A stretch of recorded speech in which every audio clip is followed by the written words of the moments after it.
Have you ever wondered about the origins of the Canaanites?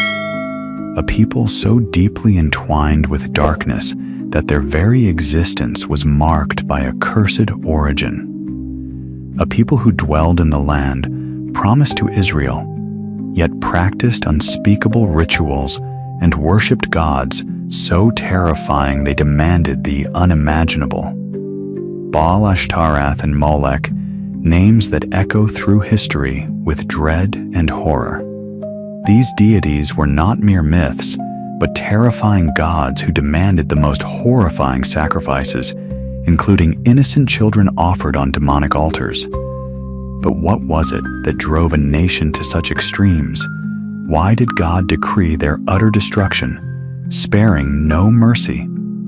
Was it truly about the land, or was there something deeper at play?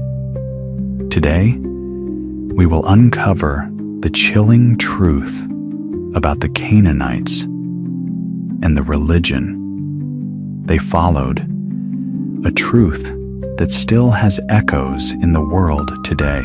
Are you ready to take a deeper look into the dark heart of ancient rituals that almost overtook Israel? Let's uncover the shocking history that has been hidden for centuries. Comment 777 if you're ready to dive into this story and discover why these gods almost brought Israel to ruin. Keep reading because the full revelation is about to unfold, and it might just leave you speechless. The origins of the Canaanites and the horrific gods they worshipped.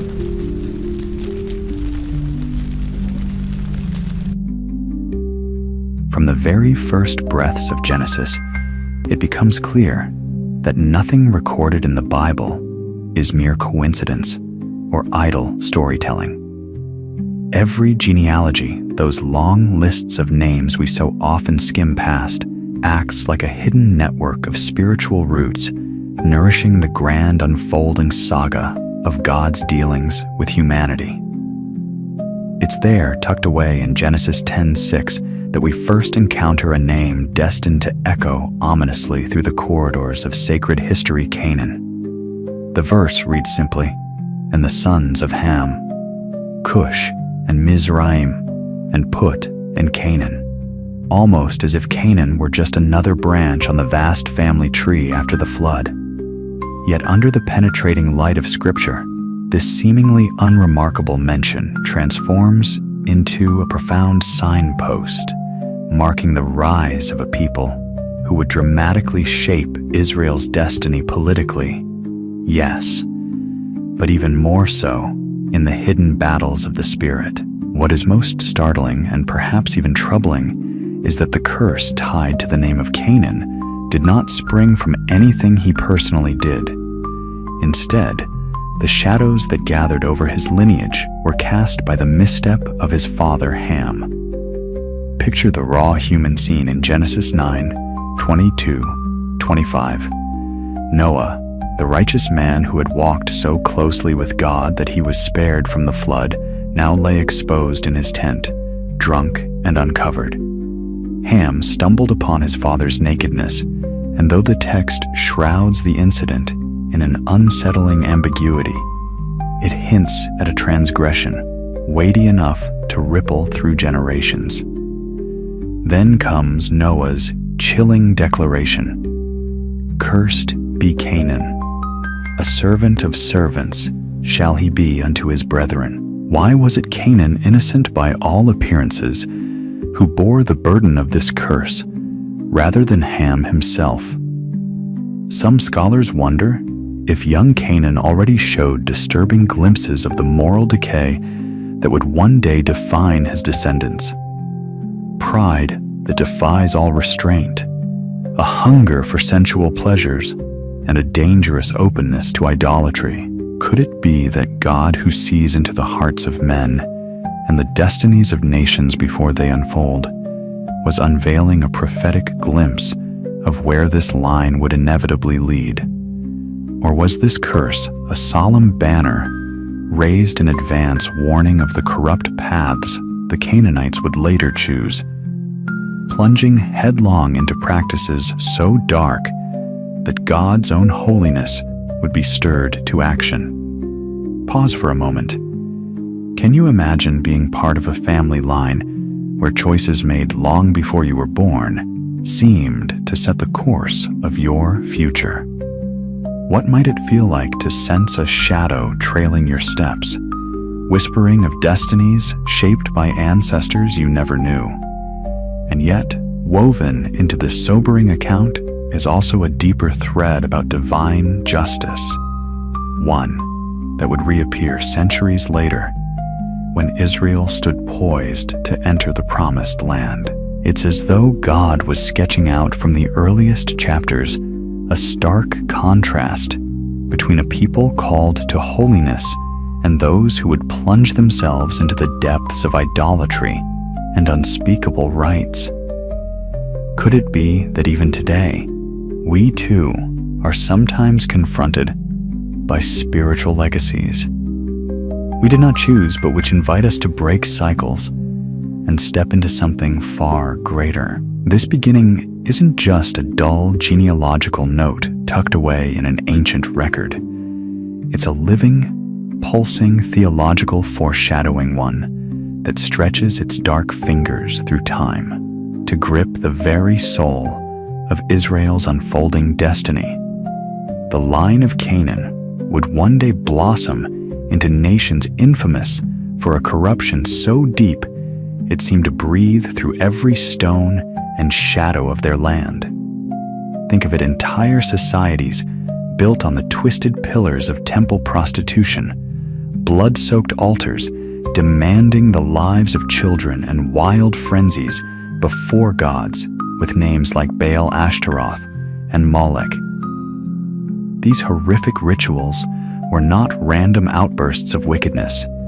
They were the eerie resonance of an ancestral curse echoing through generations, proof that God's judgments were never accidents, but the outworking of a divine justice that sees with perfect clarity. But pause and let your heart feel the weight of this question. Why did God take such deliberate care to record the precise origin of these people? Why did the Spirit ensure these unsettling details would be inscribed forever in sacred scripture?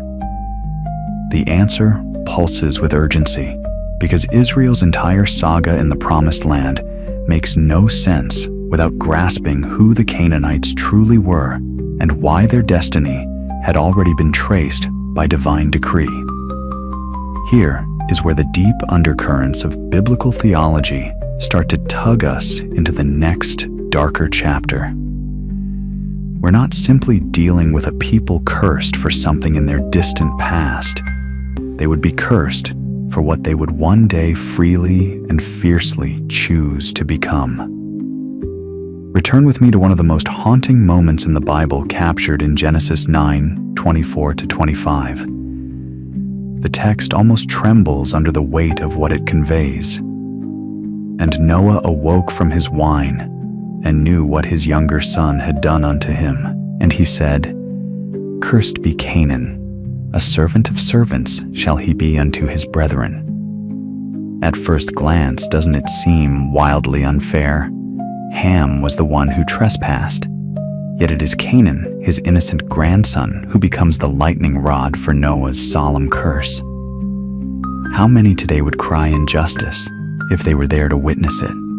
Yet the Spirit of God beckons us to look deeper, to pierce beyond the veil of surface offense, and glimpse the spiritual architecture behind Noah's chilling words. For centuries, scholars and sages have wrestled with this moment, some arguing over its moral implications, others trying to decode the hidden symbolism. But one truth stands unshakable. This was no mere flash of human anger. Noah, chosen vessel and patriarch, was moved by something higher, an unseen hand guiding his tongue to utter a prophecy that would shape the fate of nations. In that declaration, he did more than pronounce a punishment. He exposed a destiny that was already spiritually embedded in Canaan's line. Imagine standing there hearing this curse ring out across the earth's fresh new beginnings. After the flood, would your heart not have clenched in fear, wondering what future horrors these words might unlock? Canaan himself fades quickly from the text, but the fruit of his lineage grows monstrous before our eyes. As history unfolds, we see his descendants rise up as the Hittites, Jebusites, Amorites, Perizzites, a haunting parade of nations that filled the land with every abomination the God of Israel despised. This territory, which would ironically be promised to God's chosen people as a sanctuary of holiness, had already become a stronghold of depravity. Can you picture the grim scenes? Children's cries silenced on altars to Molech priests and priestesses, sinking into acts of sacred sexual immorality. Unholy fires crackling in temples where demons were welcomed as gods. All of it rooted in a defiance of Yahweh, so blatant it seemed almost eager. And here, we brush against a sobering mystery of divine justice. This curse on Canaan was not simply a divine strike against one fleeting act.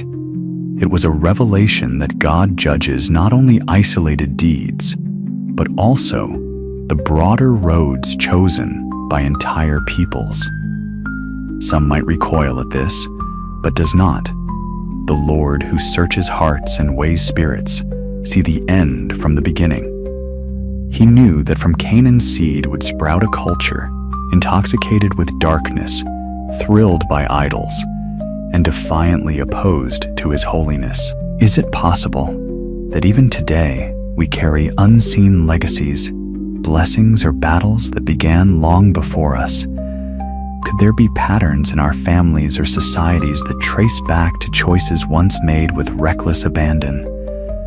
As we journey deeper into this story, watch closely how this curse was not merely a verdict against the past. It was a prophetic seed sown deep into the soil of human history, destined to grow into bitter fruit. That seed would one day blossom into direct confrontations with God's people, infecting the very land meant to be a canvas of divine purity and separation. So as we step into the next chapters, hold this tension in your heart. Because these ancient shadows are not just relics of a distant past, they still whisper lessons to us now about the staggering power of choices, the weight of generational paths, and the relentless call of God to stand apart from the seductive pull of a world gone mad. If you were an Israelite hearing these stories by firelight, would your resolve to honor Yahweh burn even fiercer, knowing what awaited beyond the Jordan? Or would fear creep in, sensing how easily any nation can slide from blessing into curse? The Bible is astonishingly precise when it lays out the boundaries of Canaan, a detail that might seem like dry geography at first, but is in fact charged with deep spiritual significance. In Genesis 10:19, we find these ancient borders carefully traced, and the border of the Canaanites was from Sidon, as thou comest to Gerar unto Gaza, as thou goest unto Sodom and Gomorrah, and Admah, and Zeboim, even unto Lasha. This was no idle cartographer's sketch.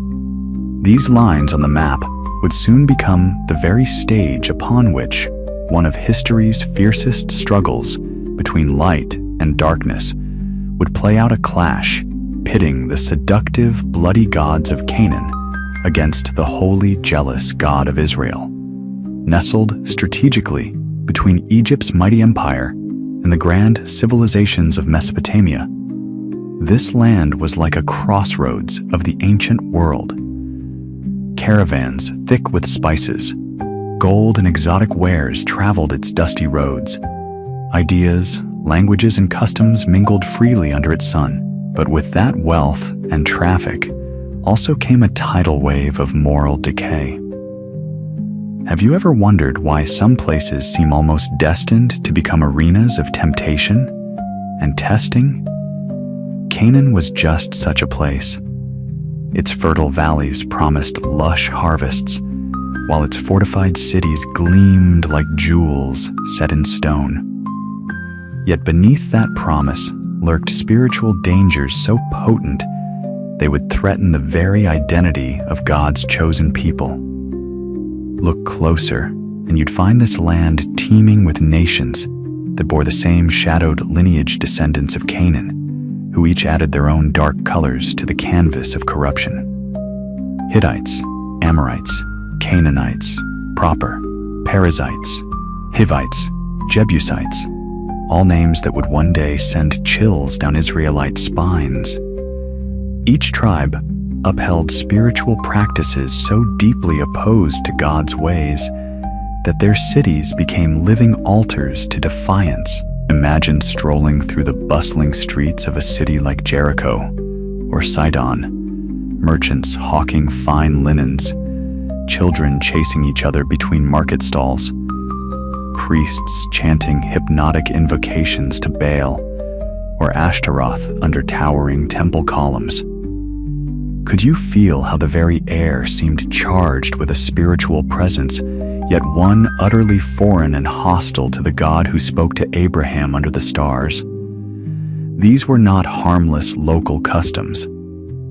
This was a land brimming with sacred prostitution, meant to arouse the favor of fertility gods, where parents driven by terror or twisted devotion offered up their own sons and daughters to be burned alive before Molech.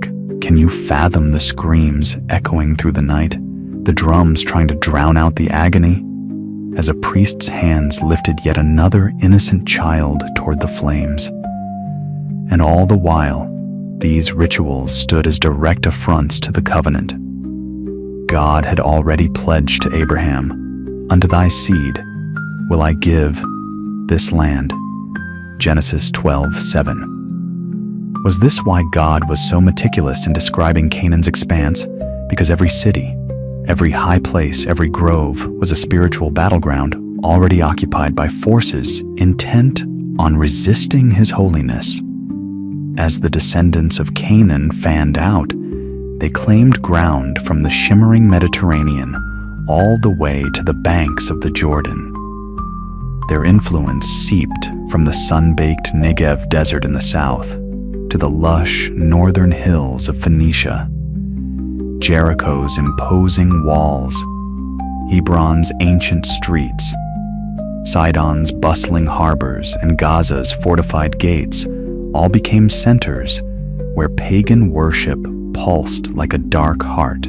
Each time a child was laid on a stone altar or a temple, prostitute was embraced in a so-called sacred union, it was a bold proclamation that this land was spiritually aligned against everything Yahweh stood for. And isn't there a sobering lesson hidden here for us today? Could entire cultures still build altars to modern idols? Fame, greed, unbridled pleasure, forgetting the covenant truths that once shaped them. As you picture the land of Canaan, crowded with shrines and echoing with forbidden chants, try to place yourself among the Israelites who would soon be commanded to cross these very borders. Would your faith falter knowing what lay ahead, or would it burn hotter, determined to stand for a God whose holiness could not coexist with the shadows? In the end, these boundaries were more than lines on a parchment. They were divine markers outlining a territory soaked in spiritual peril, yet destined by promise, a land where God's story of redemption and judgment would unfold in breathtaking, terrifying drama. And this drama was only just beginning. Now pause and truly think about this with me for a moment. Isn't it astonishing, almost unsettling, that the very land God promised to Abraham, a land flowing with milk and honey, destined to be a cradle of divine blessing, was at the time of the promise already teeming with peoples steeped in the vilest of abominations. Does this not stir something deep in your spirit? This wasn't some random coincidence. It was the mysterious hand of divine providence at work. In calling Abraham's descendants to inherit that territory, God was simultaneously issuing a summons for its purification. The conquest of Canaan was never meant to be a mere political takeover. It was an act of divine judgment, and Israel was to be the chosen instrument of that holy reckoning. As we watch the Canaanites multiplying and spreading their influence from city to fortified city, we begin to see that their territorial expansion was far more than geographical growth. It was the rapid, relentless spread of a culture that stood in outright defiance of the living God. Every new settlement they founded, every towering altar erected to a false deity, was like raising a clenched fist toward heaven, daring God's patience. Can you sense how each festival, each sacrifice, each seductive ceremony was tightening the divine timetable?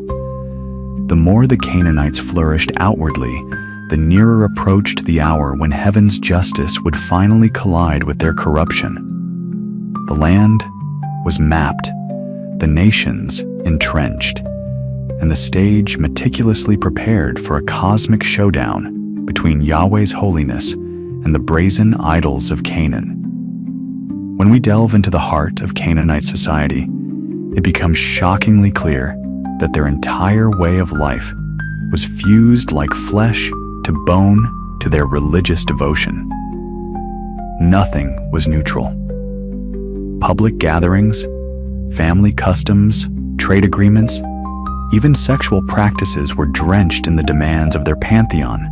Their cities might impress any visitor with their impressive walls, clever irrigation, and bustling markets, but if you lingered long enough, you would smell the rot beneath the perfume. This was a civilization advanced by human standards, yet spiritually decaying at its core. Isn't it a haunting thought how easy it is for prosperity to mask profound moral collapse?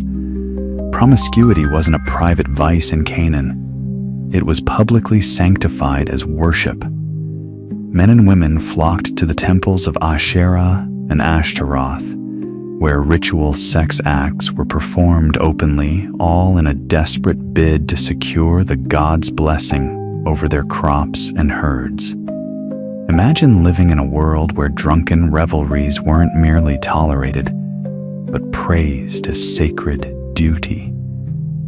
Where children grew up watching their parents dance half-naked around altars, taught from the cradle that pleasure was the highest offering they could bring to heaven. And the darkness didn't end at sensual excess.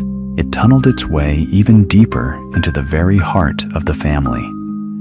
Parents stood by, eyes glazed with fanatic zeal, as priests led their young sons and daughters to Molech's molten embrace. Little bodies tossed into the searing arms of bronze statues, heated from within flames, swallowing cries that would echo forever if stone could remember. Could your heart bear witness to such scenes without breaking? The Lord himself called these acts abominations in Leviticus 18, warning Israel with stern clarity. After the doings of the land of Canaan, ye shall not do, neither shall ye walk in their ordinances. What would it take for God to carve out such explicit prohibitions, if not the sheer horror of what was commonplace there? Canaanite culture was not simply foreign to Israel. It was a spiritual contagion, a moral acid that corroded everything it touched. Their entire value system stood in brazen opposition to Yahweh's commands. Where God called for holiness, they exalted lust. Where he cherished and protected life, they casually ended it on demon altars. Where he established justice and compassion, they sowed injustice witchcraft, and relentless idolatry. And yet this is perhaps the most dangerous twist. It was all so intoxicating. Their ceremonies dazzled the senses. Music, dance, ornate symbols, flowing garments, festivals drenched in wine and song. It was a heady perfume that drifted through the valleys of Canaan, enticing even the most well-meaning to taste its poison. Is it any wonder, then, that God, in His sovereign mercy, demanded that this culture be entirely rooted out, not from cruelty, but from a divine urgency to protect Israel from being seduced into the same abyss? Can you imagine if the Israelites had shrugged off these dangers as mere cultural quirks? How long before their own children would have stood trembling before Molech's furnace? But what exactly did this poisonous spirituality look like in day-to-day worship? Who were these dark entities that so hungrily devoured blood pleasure and human dignity? To grasp the full horror of the Canaanite world, and to understand why God's justice burned so hot against it, we must now step even closer. Together, we'll peer behind the veil and meet the dreadful gods they served to see firsthand the monstrous appetites that ruled Canaan's soul. Are you ready to walk with me into these shadowed temples, to witness the depths to which a people can fall when they turn from the living God? The religion of the Canaanites was not just a collection of primitive superstitions. It was a sophisticated, highly structured spiritual counterfeit. But make no mistake, it was also deeply perverse, a demonic distortion of what true worship to the Creator was meant to be. Imagine a world where every sacred symbol was inverted, every holy truth twisted, every divine principle turned inside out. While Israel stood at the foot of Sinai, trembling as the voice of the Lord carved His law into stone, the Canaanites were entangling themselves in a spiritual system that looked powerful on the surface, but was rotten to the core. Their worship was not a quiet personal choice. It was the very heartbeat of their civilization. Everything in Canaanite, society, politics, harvests, weather, sex, war, family roles flowed directly from their religious framework. It wasn't just that religion played a central role. It was that religion was the system. Can you imagine living in a culture where every decision from royal decrees to planting seeds in the ground had to pass through the demands of bloodthirsty gods? This was a world where spiritual darkness didn't hide in the shadows. It ruled from the mountaintops, literally. At the pinnacle of their twisted spiritual order stood what could only be described as a profane trinity. First came Baal, the god of storms, fertility, and dominance over nature.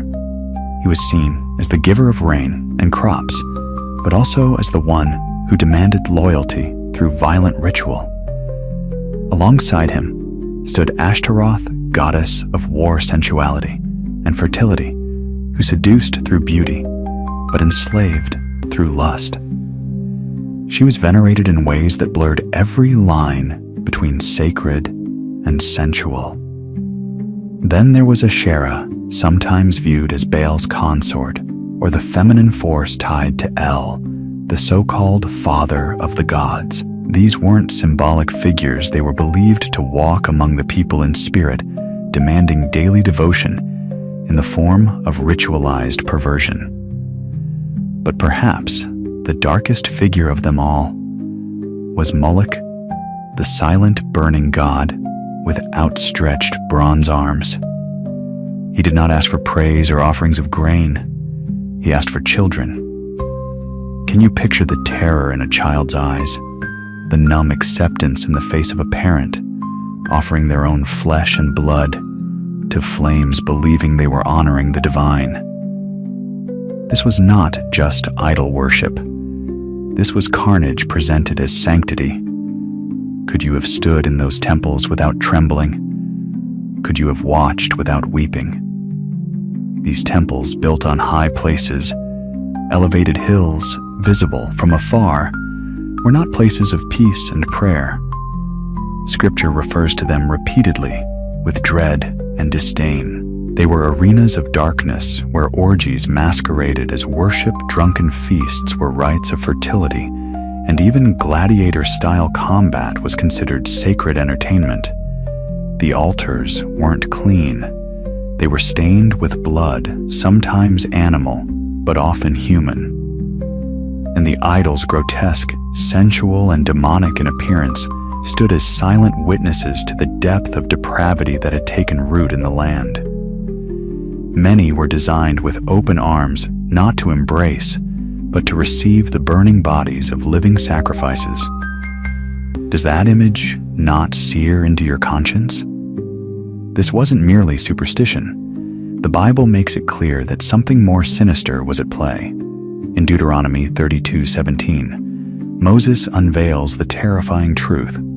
They sacrificed unto devils, not to God, to gods whom they knew not.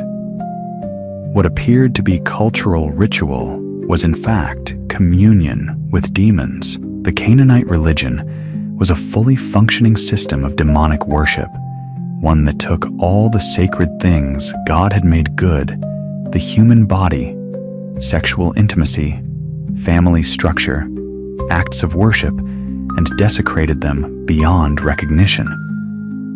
But perhaps the most chilling revelation is that it worked, at least in the eyes of man. The crops grew, the cities prospered, trade routes flourished, children were born, rain fell, gold passed from hand to hand. From a human perspective, the system seemed not only functional, it was successful. Isn't that the true danger? When evil cloaks itself in results. This is what made Canaanite religion so dangerously seductive. It promised immediate reward, visible success, and full social approval. There was no need for repentance, no call to holiness, no truth that pierced the soul, only pleasure, power, and performance. In this light, can you now see why God didn't view the Canaanites simply as hostile tribes occupying territory meant for Israel?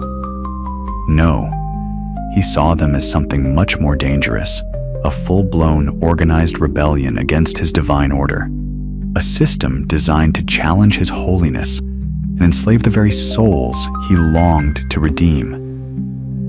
That is why when judgment was decreed, it came not from the anger of a tyrant, but from the justice of a holy God, protecting his people from being swallowed by the darkness. But what deeper horrors lay beneath these gods? What drove such lust for blood sex and soul-level domination?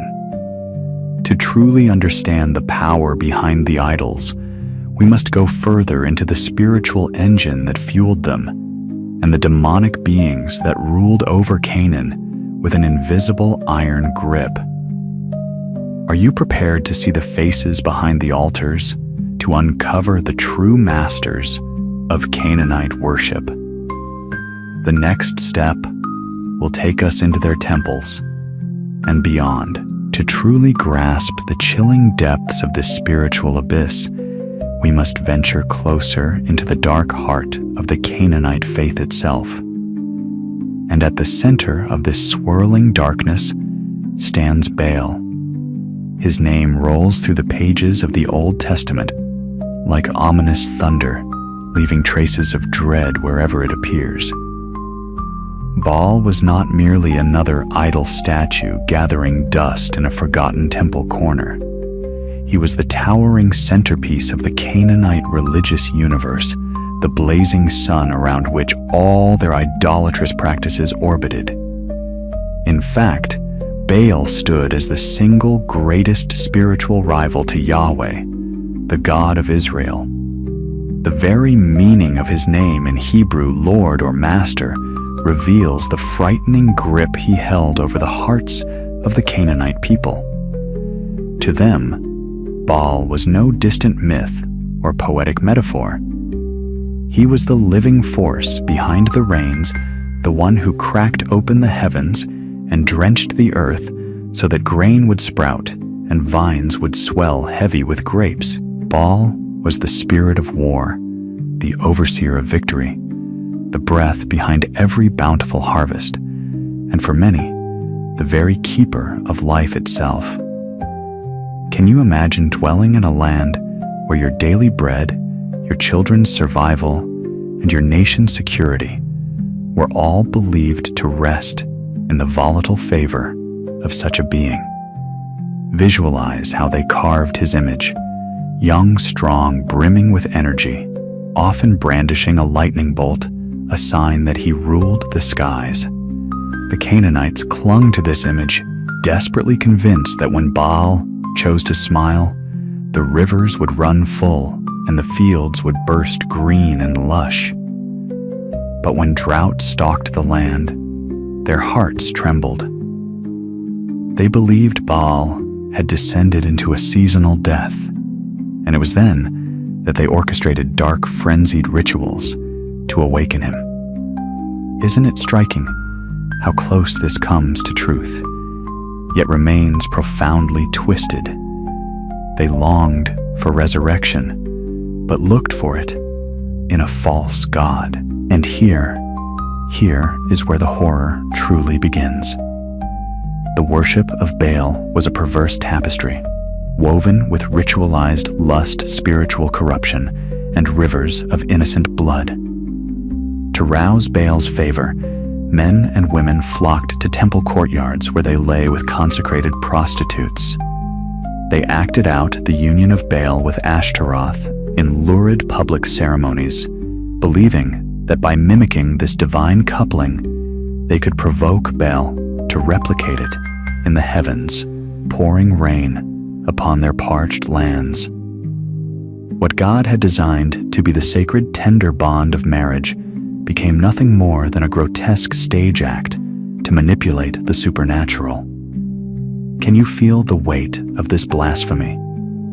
The intimate gift of sexuality, meant to unite husband and wife in holy covenant, was twisted into a carnival of ritualized fornication, stripped of dignity and reverence, and it only grew darker. For sometimes when the crops failed or disaster loomed, their devotion plunged to even more appalling depths. They offered human sacrifices. Some traditions say even firstborn children to buy Baal's mercy. Imagine standing amid a crowd watching trembling hands place a living child into burning arms, hoping his screams would melt the heart of a god made of stone. Could your soul survive witnessing such a scene without shattering? This was no fringe cult whispering in hidden caves. Baal worship was an official institution propped up by entire networks of priests and priestesses, endorsed by kings and woven into the daily rhythm of Canaanite life.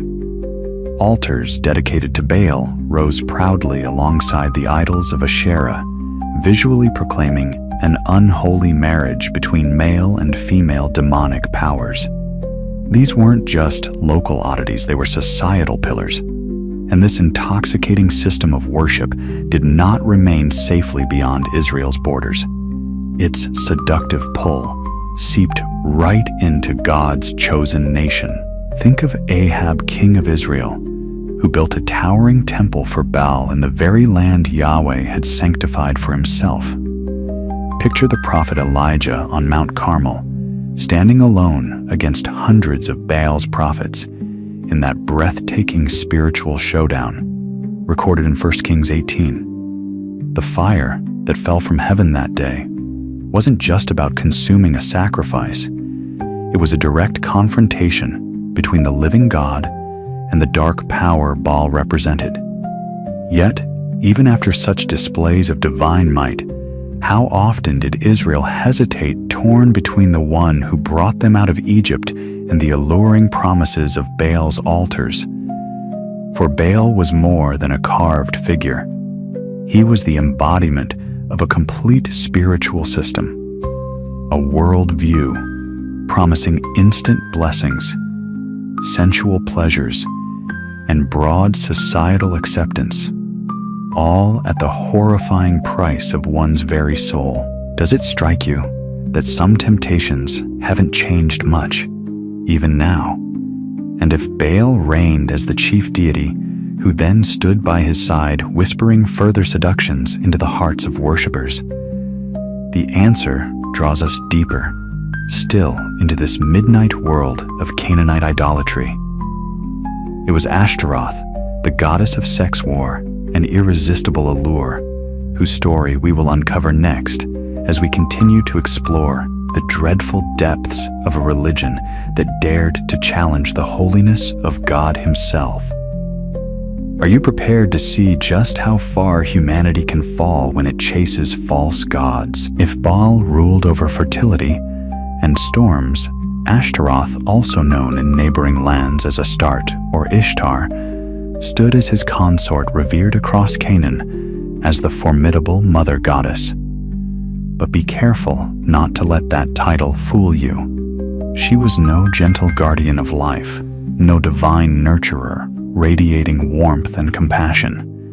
Instead, Ashtaroth embodied a terrifying distortion. She was the spirit of unrestrained sensuality of war, drenched in bloodlust of religious ecstasy, stripped of all purity. Imagine living in a world where motherhood was recast not as tender care, but as seductive power, where feminine influence was measured by provocative allure and capacity to incite frenzy. This was the reality the Canaanites embraced. Her worship was so deeply woven into their daily lives that it shaped how entire generations viewed femininity, marriage pleasure, and even the sacred. Scripture lays bare just how entangled Ashtaroth's cult became with that of Baal.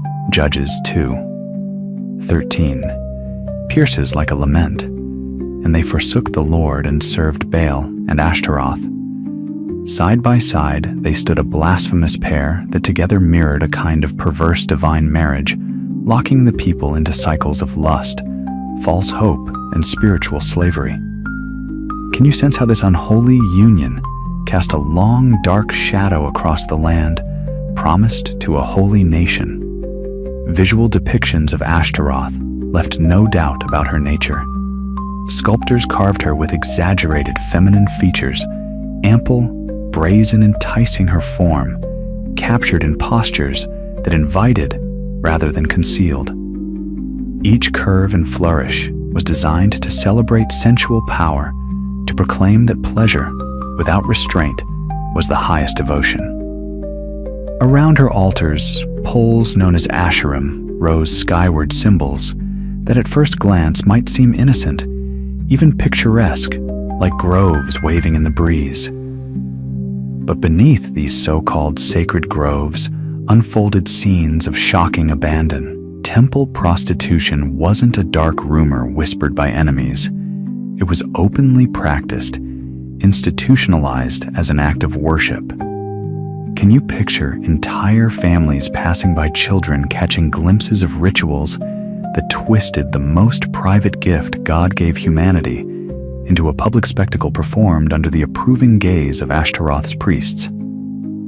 Here, bodies designed by God to be holy vessels, living temples for His Spirit, were reduced to tools and ceremonies meant to honor demons masquerading as gods. Does it not send a chill through you to realize how thoroughly the sacred was inverted? And perhaps most chilling of all, it worked at least by human reckoning. The Canaanites firmly believed that these acts of ritual sensuality unlocked tangible blessings. Fields grew green herds, multiplied sons and daughters were born. In their eyes, Ashtaroth delivered what she promised, no matter the moral cost. But her dominion didn't end with lust. Ashtaroth was also the goddess of war. Picture this contradiction bound into one terrifying deity. Warriors would march off to battle with her name on their lips, pledging that if victory came, they would return to stage drunken, orgiastic festivals in her honor, where lust and violence mingled freely. In her cult Eros and Thanatos, pleasure and death merged on the same blood-streaked altar. Can you imagine the unsettling power of such a figure? A goddess who promised the thrill of passion and the savage glory of conquest in one hand. Little by little, what began as purely Canaanite corruption began to infect Israel itself. 1 Samuel 7:3-4 paints a tragic picture of just how deep the infiltration ran. There we find Samuel pleading with the Israelites to put away their strange gods, explicitly naming Ashtaroth, evidence that this seductive worship had rooted itself among a people called to be holy.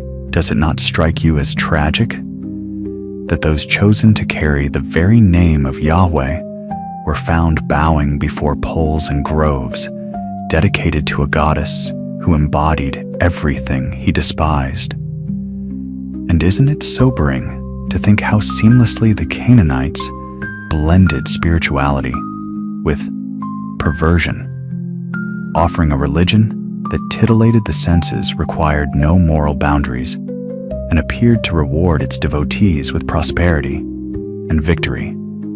This was the moral chasm into which they gleefully plunged, dragging others with them.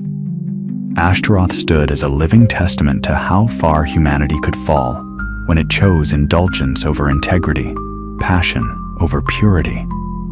Yet as dark as her cult was, Ashtaroth did not reign alone. Standing even further in the abyss was another god, one who did not merely distort life's sacred pleasures, but demanded its outright destruction. This was Molech, the devourer of children, whose altars smoked with the lives of innocents. As we press onward, we will descend yet another step into this ghastly underworld of Canaanite worship. Are you prepared to see just how horrifying rebellion against God can become when lust, violence, and blood converge in a single act of so-called devotion? Among all the unspeakable abominations practiced by the Canaanites, nothing plunges us deeper into darkness than the worship of Molech. This was the very pit of pagan idolatry, the final descent into moral insanity. Molech was not simply another name in their long roster of false gods. He was the ghastly climax of all their corruption, standing as a sinister monument to humanity's capacity for evil when completely untethered from divine truth. Unlike Baal, who supposedly brought rain, or Ashtaroth, who promised sensual delight and victory, Molech had no interest in songs of praise. He cared nothing for incense rising on perfumed winds or for ornate ceremonies laden with flowers and chants. Molech's appetite was far more monstrous. He demanded the most precious treasure any society could offer its children. Can you grasp the horror of that? The very future of a family, the innocent breath of new life, laid willingly upon a furnace for a demon in disguise. God's word confronts this horror with sharp, unyielding clarity. In Leviticus 18:21, the Lord thunders a command that still burns across millennia. And thou shalt not let any of thy seed pass through the fire to Molech, neither shalt thou profane the name of thy God. I am the Lord. This was no mere cultural taboo. Sacrificing children was a vile profanity, a direct assault upon God's sacred name. It wasn't just the murder of the innocent. It was a ritualized rebellion that spit in the face of the Creator, who formed those tiny lives in the secret places of the womb. Picture, if you can bear it, how these grim ceremonies unfolded. Towering iron idols shaped into grotesque hybrids, often with the muscular body of a man and the snarling head of a bull. stood in prominent places. Their hollow bellies roared with fire flames licking the insides of outstretched metal arms that glowed an ominous red. Into these burning arms, parents would place their own children, small living bodies, trembling with confusion and terror. The priests, cloaked in their dark vestments, would beat drums and blow flutes so loudly that the air itself seemed to shake, all to drown out the cries that would have torn any compassionate heart to shreds. Does your mind recoil from this image? It should. This was hell on earth camouflaged as holy devotion. At this stage, Canaanite religion crossed a point of no return. This was more than sexual perversion or idol worship.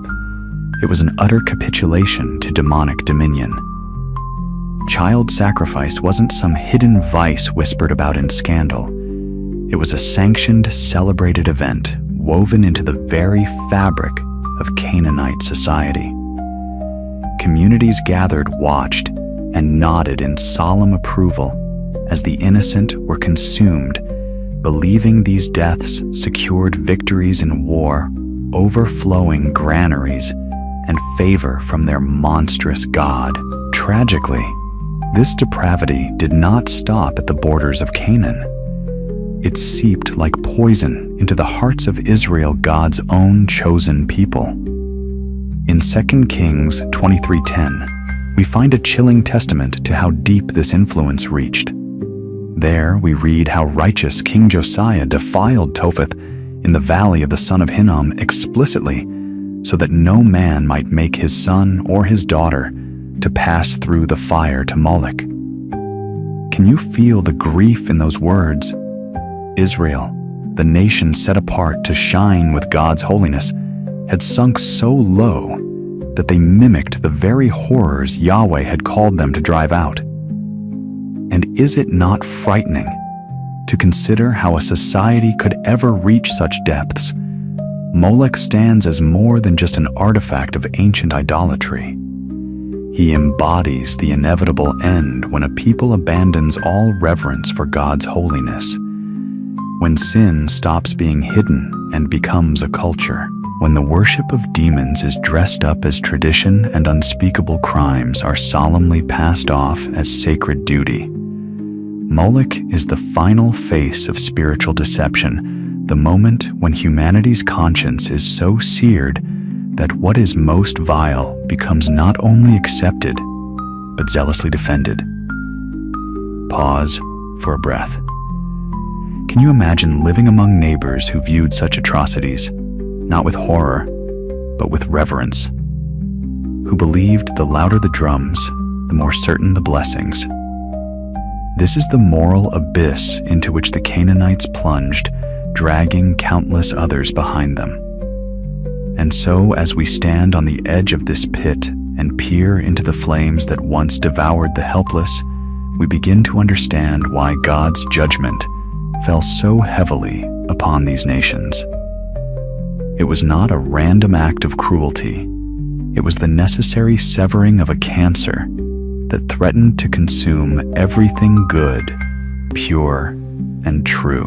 In Molech, we see the final terrifying consequence of what happens when a people completely reject the holy standards of the living God, exchanging his light for the seductive shadows of a lie.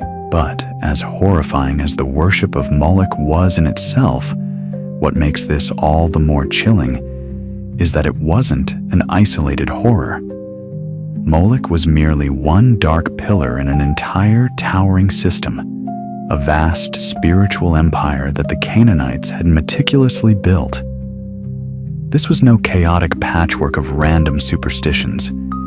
It was a sophisticated, well-organized religious framework, complete with temples, sacred texts, elaborate rituals, and priests who enforced doctrine with unwavering zeal. Can you imagine living in a society where the most depraved acts were not whispered about in hidden corners, but proudly displayed as central rights of life.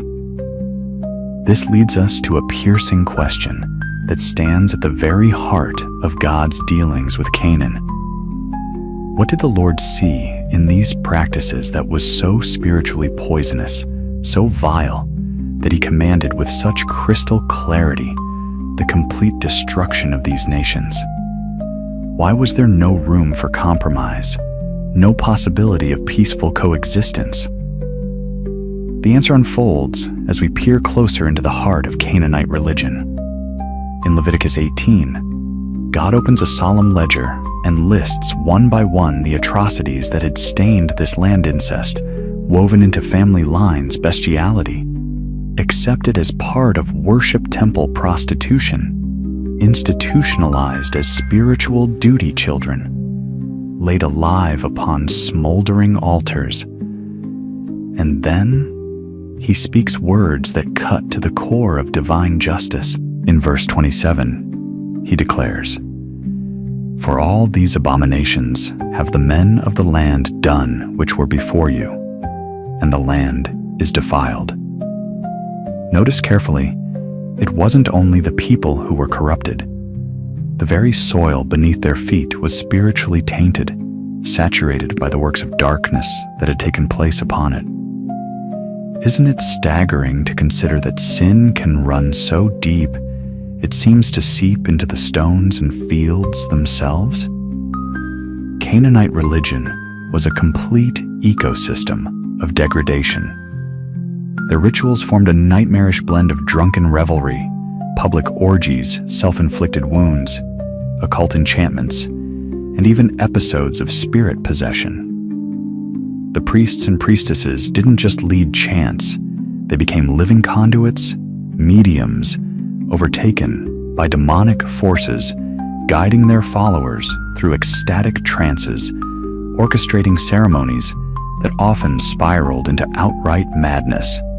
In some circles, whispers of ritualized cannibalism further darkened their infamy. This was not just stray individuals falling into sin. It was an entire civilization diving headlong into the deepest shadows of corrupted spirituality. For Israel, idolatry posed far more than a distant cultural curiosity. It was a mortal threat to the very soul of the nation. Why? Because these Canaanite practices weren't cold, stern obligations, they were dazzling, indulgent, designed to thrill every carnal impulse. They promised pleasure without guilt, spiritual power without holiness, immediate satisfaction with no call to self-restraint. Isn't this precisely what the sinful heart of man craves even today? This is why God sounded the alarm again and again. "And ye shall not walk in the manners of the nation which I cast out before you." Leviticus 20:23. Could there be any clearer warning about how seductive and how deadly such a culture could be? Among the most scandalous of all their rites were the fertility festivals that erupted under the glow of full moon nights. Try to picture it. Hundreds gathered in torchlit groves, men and women mingling freely, young and old swept up together in mass orgies, performed at the feet of Baal and Ashtaroth's looming idols. Nearby priests prepared altars, slick with blood. Children were led forth, for sacrifice drums thundered, flutes shrieked, and a raw tide of lust, fear, and violence surged like a living creature through the crowd. It was a worship that erased every line between the sacred and the obscene. Nothing was off limits. Everything was justified. It was a community-wide celebration of moral collapse. And crucially, this was not the periphery of their society. This was the very core. These weren't secret cults scuttling in alleyways. They were state-sponsored, endorsed by kings, regulated by priestly councils, taught to children as foundational truths of life. The Canaanites had constructed a towering edifice of spiritual perversion, complete with hierarchies, legal codes, and a complex ethic that twisted everything good into grotesque parody. Can you see now why God's fury was so kindled? Why his commands regarding these nations were so severe? Because these practices didn't just stand in casual disagreement with biblical truth. They were in absolute militant opposition to the holiness of God. So as we pull back and behold this vast organized network of abominations, we begin to understand. It wasn't about mere differences in culture or harmless diversity of worship. This was a direct, structured, and systematic rebellion against everything pure, righteous, and life-giving. A spiritual machine designed to enthrone demons and consume souls until God in his burning justice would rise to dismantle it once and for all. And if we're honest, doesn't it force us to ask, how close might our own world dance to such seductive shadows under new names and modern disguises?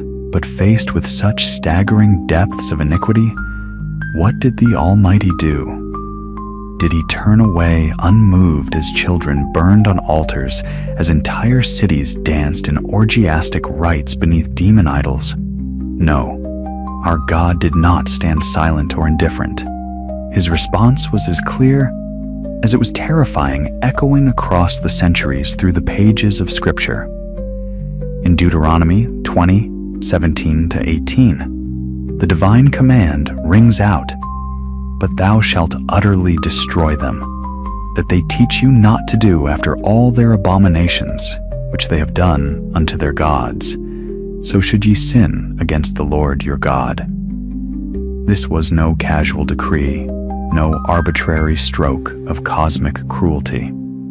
It was a moral and spiritual verdict pronounced by the judge of all the earth, a judgment announced long before and executed with divine precision when its time had fully come. Do you sense the weight of these words? They pull us directly into the heart of an essential question. What was the gravity of the Canaanites' sin that it demanded such an uncompromising sentence? And just as urgently, what does this reveal about the blazing holiness of God himself? Among all the solemn commandments ever given to Israel, before they set foot across the threshold of the Promised Land, none strikes modern ears more harshly, or even scandalously, than God's order to completely eradicate the nations inhabiting Canaan. It shocks us. It forces us to wrestle with divine justice in its most fearsome form. Yet through the lens of God's righteousness, what seems incomprehensible begins to take on a somber clarity. Listen again to the Lord's own words in Deuteronomy 20:16-18. "But of the cities of these people, which the Lord thy God doth give thee, for an inheritance, thou shalt save alive nothing that breatheth, but thou shalt utterly destroy them, that they teach you not to do after all their abominations." These were not simply military objectives. They were surgical strikes against a spiritual cancer that had metastasized so completely that not even a remnant could be left without grave danger of corrupting Israel. Can you imagine the dreadful responsibility that placed upon the Israelites to act not merely as conquerors, but as instruments of divine judgment? Because, make no mistake, this was not about expanding borders or swelling Israel's power. This was God himself executing sentence against a civilization drowning in deliberate, cultivated, and celebrated sin. The Canaanites were not innocent bystanders caught off guard by a sudden storm of wrath. For centuries, they had chosen to bathe their land in blood, to open their bodies and families to demons, to raise their children in shadow rather than light. The patience of God toward them is one of the most staggering testaments to his long-suffering in all of Scripture. In Genesis 15:16, we catch a remarkable glimpse into God's timetable when he told Abraham that his descendants would not yet inherit the land, for the iniquity of the Amorites is not yet full.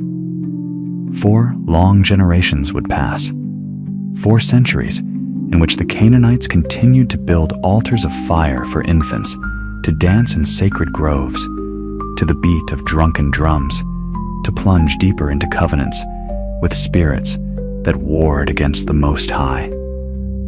Isn't it sobering to realize that even then, God's mercy waited, granting them time-space, countless seasons in which to turn back. Yet instead of repentance, the people of Canaan only entrenched themselves further. Their high places multiplied, their orgies grew more brazen, their sacrifices more frequent and grisly. They normalized what God called abomination, teaching their children to revel in practices that would have made even hardened hearts recoil. Until finally, the cup of their iniquity was full, brimming to the top, leaving no room for further delay. At that point, divine justice, long restrained, thundered forth, not with random fury, but with the solemn inevitability of a verdict that could no longer be postponed. Can you feel the tension of this story? A holy God, infinitely patient, yet uncompromising in his purity, watching generation after generation slide deeper into darkness until mercy itself required judgment to keep creation from being utterly defiled. This is why the conquest of Canaan was framed not merely as a military campaign, but as a sacred duty to cleanse a land saturated by rituals so vile they stained the very soil. It was an act of protective justice, sparing Israel from falling under the same seductive spell. For the temptations of Canaan were not weak or subtle. They were thrilling, indulgent, promising pleasures without holiness, spirituality without submission power, without obedience. Could Israel have survived spiritually had these influences remained unchecked among them? So as we wrestle with these accounts, let them drive us deeper into awe at the blazing holiness of God, a holiness that cannot coexist with darkness that loves too fiercely to tolerate the destruction of souls by sin. And let it stir a question in our own hearts. What high places or seductive compromises do we tolerate, hoping God's patience will outlast our stubbornness? Because if history teaches us anything, it is that while mercy waits, long judgment eventually stands to preserve what is good, pure, and eternally true. When the measure of iniquity was finally full, when the cup of sin could hold no more, the decree from heaven descended like a blade, total purification of the land. It was not an impulsive verdict, nor the outburst of a capricious deity. It was the solemn pronouncement of a righteous judge whose patience had been stretched across centuries, who had watched with grief as darkness took deeper root with each generation. Can you sense the weight of this? The land itself groaned under the stain of countless sacrifices, perversions, and chants lifted to demons instead of to the Creator. It is crucial to grasp that God in His justice does not act with favoritism. He is utterly impartial, so much so that the very standard by which He judged the Canaanites would later be applied to Israel itself when they chose to walk the same treacherous paths. The conquest and destruction of the Canaanite nations were not simply about clearing territory for Abraham's descendants. They stood as a chilling historical and spiritual lesson etched into time to declare forever that the Lord does not tolerate institutionalized sin, least of all when it wears the robes of religion. For when false worship becomes not just personal folly, but an entire culture-sanctioned system. When idols are enthroned and wicked rituals celebrated, sin transforms into a refined, audacious rebellion that demands holy judgment. Yet there was more than punishment here. God's command to destroy carried a protective purpose that burned with fatherly concern. He knew the fragile hearts of his people. He knew how easily human eyes are dazzled by sensual rites, by exotic festivals that promise crops, children, victories, pleasures. If Israel lived side by side with the Canaanites, it was only a matter of time before curiosity turned into imitation and imitation into covenant. And tragically, that is precisely what unfolded when they failed to obey the divine directive completely. Time and again, the people fell under the spell of Canaanite gods, offering incense on forbidden altars, allowing their daughters and sons to be lured into marriages that wove pagan practices into Israel's very heart. Isn't it sobering to realize how a single thread of compromise can unravel an entire tapestry of faith? So this judgment was not only an ending for the Canaanites, it was meant to be a sacred beginning for Israel. The land needed to be cleansed, not just of inhabitants, but of the heavy spiritual pollution that saturated every stone tree grove and high place. Only then could it be consecrated as the ground where God's name would dwell, where sacrifices of true worship would rise from Solomon's temple, and one distant day where the feet of the Messiah himself would tread. Have you ever thought that even the soil of Bethlehem, where Jesus was born, was once claimed by Canaan's abominations and had to be purified to cradle the incarnate Son of God? This divine judgment thunders out an unchanging truth. God's holiness is non-negotiable. Yes, he is exceedingly patient, slow to anger, abounding in steadfast love. But there comes a moment when the iniquity of a people festers to such a point that it corrodes everything. Morality collapses. Families are twisted. Worship is hijacked. And even governments become instruments of darkness. Then the same long-suffering God unsheathes the sword of justice. The destruction of the Canaanites thus becomes a mirror held up to every nation, every culture, every generation. It shows in stark relief just how seriously God regards collective sin and cultural idolatry, especially when it masquerades under the trappings of spirituality. Could this divine standard one day be held against any society that institutionalizes what God calls abomination, celebrates what he declares corrupt, and invites children to dance in the very shadows he came to banish? In the end, these ancient stories are not dry records of long-dead civilizations. They pulse with warnings and lessons for us today. For the God who commanded the purification of Canaan is the same yesterday, today, and forever. And his call to holiness still echoes through time, inviting us to uproot every hidden idol, every secret compromise, so that our hearts and lands might be truly fit for his dwelling. But the story does not end there. In fact, it unfolds into a heartbreaking sequel, a divine tragedy etched across generations. For despite God's crystal-clear warnings, his chosen people did what we might least expect. They let the influence of Canaan seep into their hearts, into their homes, into their very worship. Slowly, almost imperceptibly at first, they allowed false gods to cross the threshold of their cities. They raised Asherah poles on the very soil God had sanctified. They mixed sacred offerings with practices once deemed unthinkable.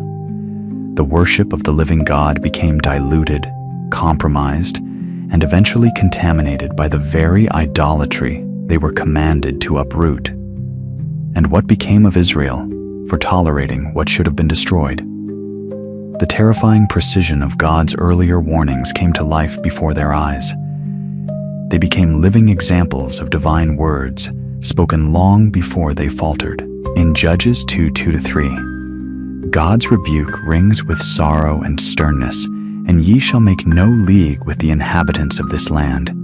Ye shall throw down their altars, but ye have not obeyed my voice. Why have ye done this? Wherefore I also said, I will not drive them out from before you. But they shall be as thorns in your sides, and their gods shall be a snare unto you. Can you feel the weight of that divine lament? What might it have felt like to hear God himself ask, why have you done this? And what he foretold happened exactly. Like a silent poison coursing through unseen veins, Canaanite influence infiltrated Israel's heart. Altars to Baal sprang up across the land of promise, not only in hidden groves, but in public spaces where once only Yahweh's name had been honored. Asherah poles were erected again and again, as though the lessons of judgment on Canaan had vanished like smoke. Practices the Israelites once recognized as vile abominations gradually seemed less offensive, then somewhat acceptable, then outright embraced. Isn't it haunting how sin so often follows that same subtle path, first shocking, then normal, then celebrated? Eventually, even the horror of child sacrifice, the very practice that had summoned God's fierce judgment on Canaan, was revived by kings of Judah. Ahaz, followed by Manasseh, led God's own covenant people into burning their sons and daughters in the fire. What God had explicitly forbidden, what he had judged with the sword of divine justice, was now welcomed into Jerusalem itself. The spiritual rot did not stop at the altar. It spread outward, corroding Israel socially, economically, and politically. The once united nation splintered, crumbling under internal strife, stumbling from one humiliating defeat to another, until finally they were carried off into exile by foreign conquerors. Can you see the tragic symmetry? The land God had purified from Canaanite abominations became like Canaan again, and so it received a judgment eerily similar. The Babylonian captivity, with its chains and tears by the rivers of a foreign land, was in large measure the inevitable harvest of seeds sown long before, when God's people chose tolerance over obedience, cultural comfort over covenant faithfulness. The deepest tragedy of it all was not merely political downfall, but spiritual betrayal. The people exchanged the blazing glory of the living God for mute idols, false gods of wood and stone that could neither hear their cries nor lift a hand to save them. They abandoned fountains of living water in favor of cracked, leaking cisterns that could hold no blessing, as God mourned through the prophet in Jeremiah 2:13. For my people have committed two evils. They have forsaken me, the fountain of living waters, and hewed them out. Cisterns, broken cisterns, that can hold no water. Could there be a more tragic indictment? Israel's descent serves as an eternal warning etched across history. When idolatry becomes comfortable, when the prevailing culture starts to dictate the terms of our devotion rather than God's unchanging word, the end is always ruin. The command to destroy the Canaanites was never born from cruelty. It sprang from divine mercy, a desperate act by a loving God to preserve his people from a spiritual destruction far worse than any sword. Yet Israel's disobedience transformed that promised blessing into judgment, turned inheritance into ashes, and left future generations weeping over what might have been. And does this ancient lesson not still whisper urgently to us? In our own time, as subtle idols rise, and culture crafts its own seductive high places. Are we guarding our hearts with the same fervor God demanded of Israel? Or are we too at risk of letting what should have been driven out take root among us until it becomes our snare, our thorn, and ultimately our undoing? Yet even in the midst of all this overwhelming corruption, a striking contrast emerges, one that grows sharper with every account and more radiant against the dark backdrop of Canaanite depravity.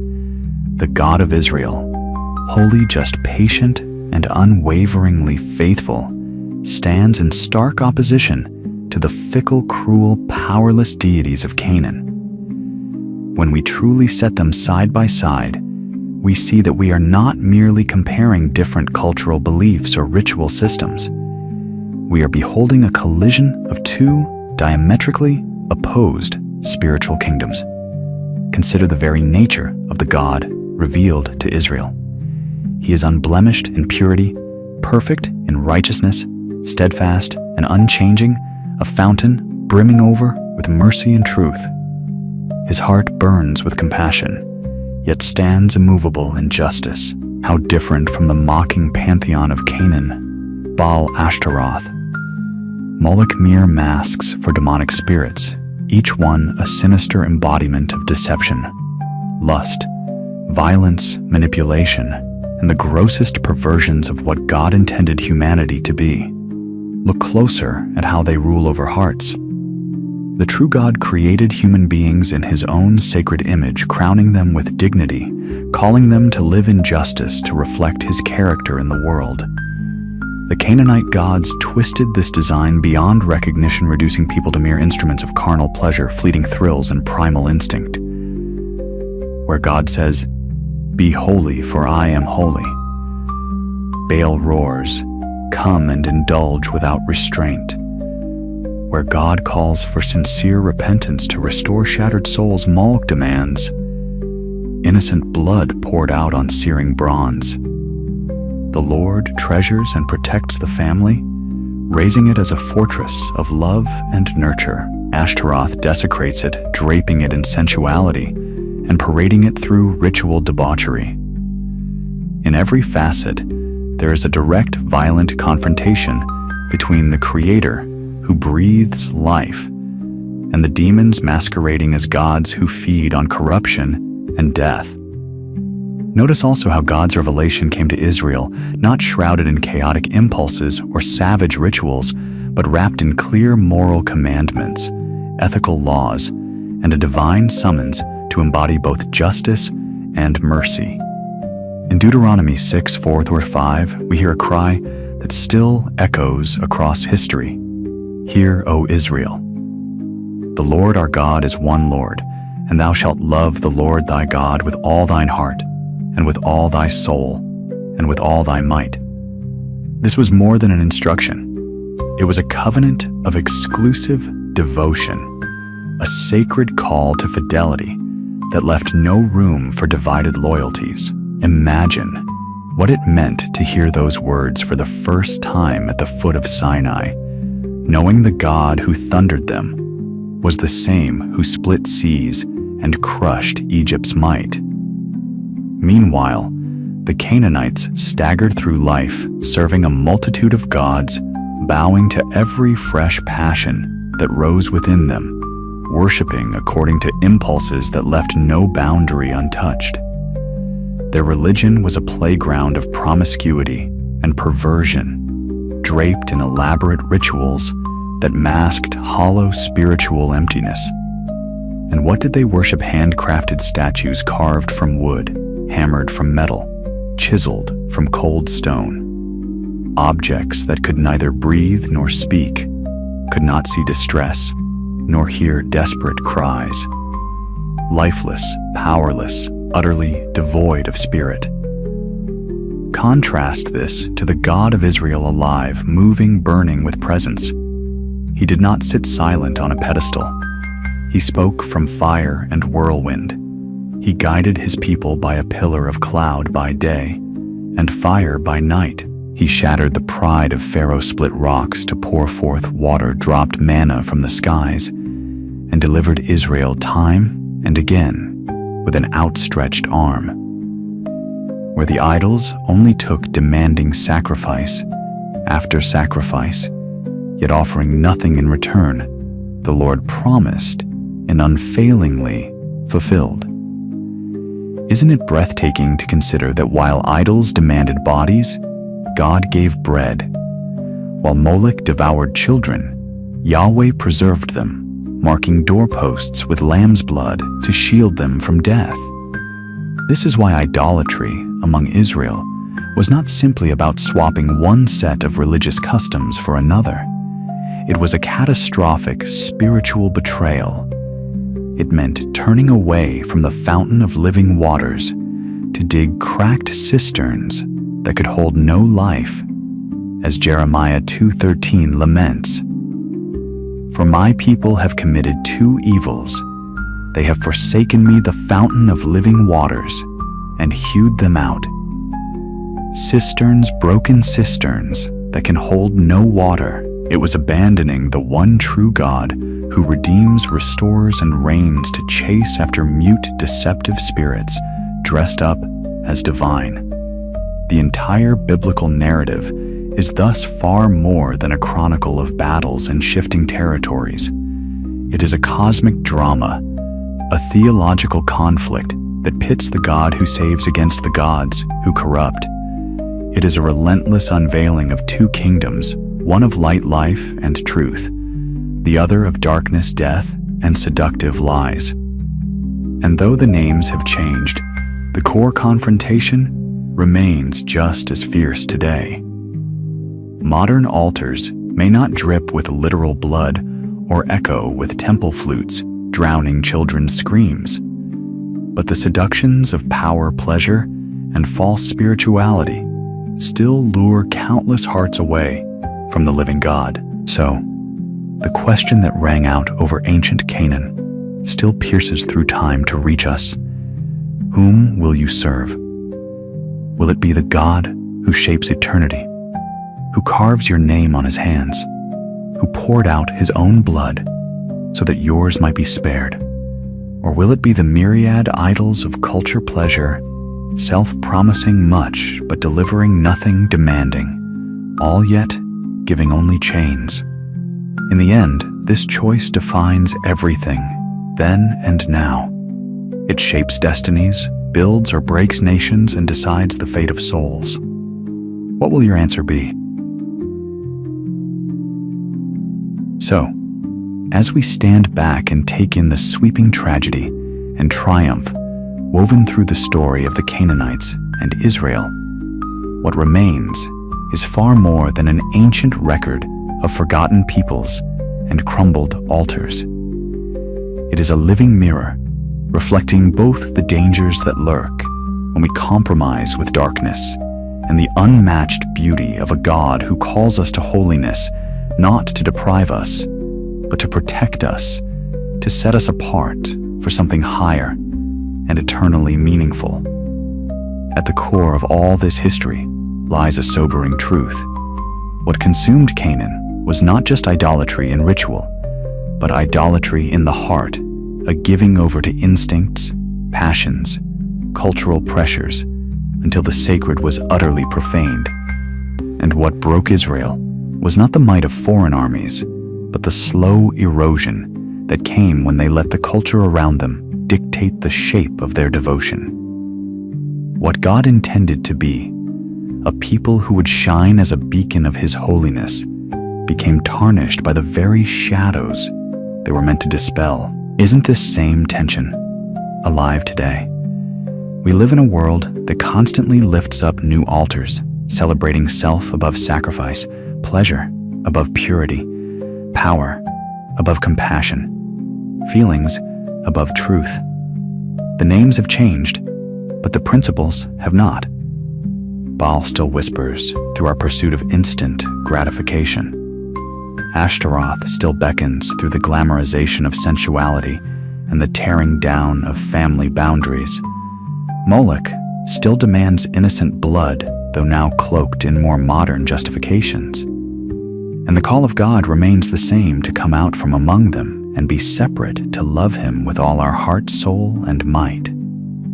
But there is also hope, radiant, breathtaking hope. Because the God who judged Canaan and disciplined Israel is the same God who sent His own Son to bear the weight of our rebellion, who now writes His law upon willing hearts, and who calls each of us into a covenant, not of fear, but of love and redemption. He does not merely want to purge lands. He longs to cleanse souls, to make us living temples where His Spirit dwells. So perhaps the deepest lesson from this entire narrative is an invitation to examine our own lives. Are there places where we've grown comfortable with cultural idols? Have we allowed what should have been driven out to take root and thrive? What subtle agreements have we made with values and practices that stand opposed to the holiness of God? Let this story inspire you to choose differently, to tear down every hidden altar, to refuse the easy seductions of a world that promises much, but always takes more than it gives. To stand firmly for the God who alone can satisfy, who alone can save. If this message has stirred something within you, take a moment to respond. Share your thoughts in the comments. It not only strengthens your own journey, but encourages others who are walking this path of faith alongside you. Make sure you're subscribed so you won't miss future videos that continue to explore these deep spiritual truths. And if you feel led to support this work, your generosity through super thanks or sharing these messages with others helps us reach even more people hungry for the Word. May you walk in the light of God's holiness and love, anchored not by fleeting idols, but by the one who was and is and forever will be.